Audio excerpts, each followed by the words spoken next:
What's going on, guys? In today's video I'm going to show you how to change the top margin in Google Docs.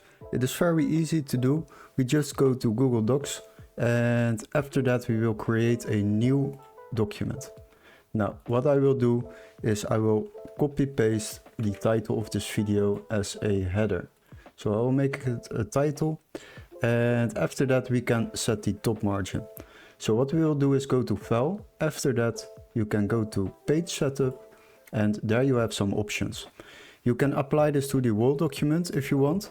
So basically what it does, it is doing this also in new pages, or you can select just a certain amount of content, but then you need to select the text or the alinea paragraph you want to set the top margin for.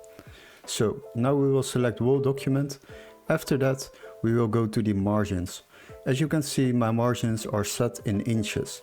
Maybe for you they are set in centimeters. So what I will do now is basically I will minimize the margin.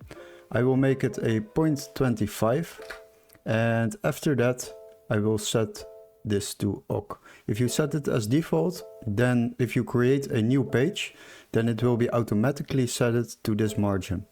But for now I will press on OK, so it will just do this for only this page.